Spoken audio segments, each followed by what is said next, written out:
नमस्कार दोस्तों। भगवान शिव की प्रमुख लीलाओं के अंतर्गत आज हम ये जानेंगे कि दक्ष को जीवन दान कैसे मिला। दक्ष यज्ञ में रुद्रगणों द्वारा पराजित किए जाने से दुखी मुनि और देवता ब्रह्मा जी के पास गए। ब्रह्मा जी भी अपने पुत्र दक्ष का सिर यज्ञ कुंड में भस्म हो जाने के कारण पुत्र शोक में व्याकुल थे।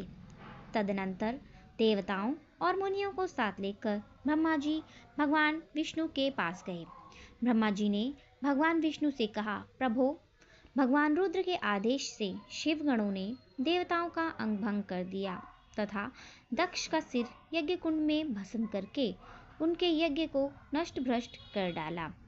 देव जिस प्रकार से यज्ञ पूर्ण हो, दक्ष तथा उनके ऋत्विक जीवित हो जाएं और सारे मुनि एवं देवता सुखी हो जाएं, वैसा उपाय कीजिए। रमानाथ, हम सभी लोग आपकी शरण में आए हैं। भगवान विष्णु ने कहा, विधाता, समस्त देवता और मुनि भगवान शिव के अपराधी हैं, क्योंकि इन लोगों ने उन्हें यज्ञ का भाग नहीं दिया।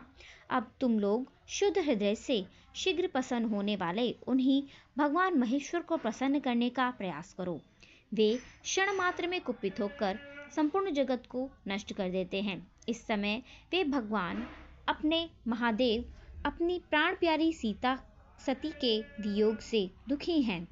दुरात्मा दक्ष ने उनके दुर्वचन रूपी बाणों से उनके हृदय को पहले ही घायल कर दिया है। तुम लोग शीघ्र ही जाकर उनसे अपने अपराधों के लिए क्षमा मांगो। भगवान शंकर आशुतोष हैं। वे अपने लोगों द्वारा अपने प्रति किए गए अपराध का ख्याल न करके उन्हें क्षमा कर देते हैं। मैं भी तुम लोगों के साथ भगवान शिव के निवास पर चलूंगा और तुम्हारे लिए उनसे क्षमा मांगूंगा। तदनंतर श्री हरि सबको साथ लेकर भगवान शिव के पवित्र धाम कैलाश गए। कैलाश पर अति रमणीय दिव्य वट वृक्ष के नीचे सबने भगवान शंकर को विराजमान देखा। शिव भक्ति में तत्पर रहने वाले सनकादि ऋषि प्रसन्नतापूर्वक महेश्वर की सेवा में तत्पर बैठे हुए थे।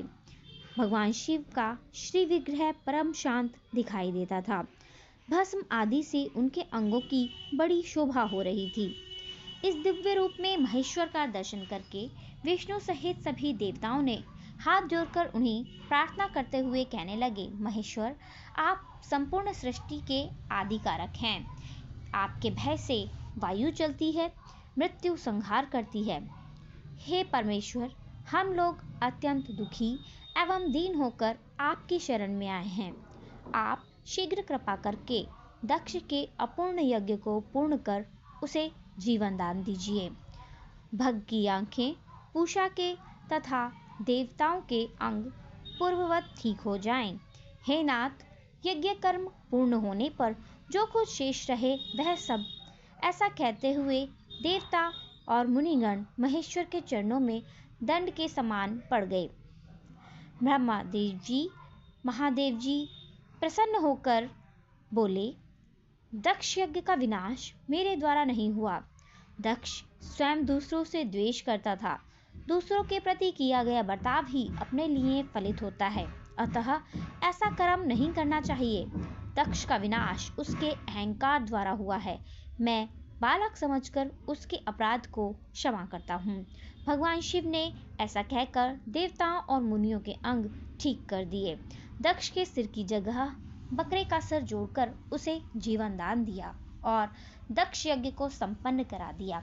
इस प्रकार भगवान शिव का कोप भी करुणा का कारण बना। ओम नमः शिवाय।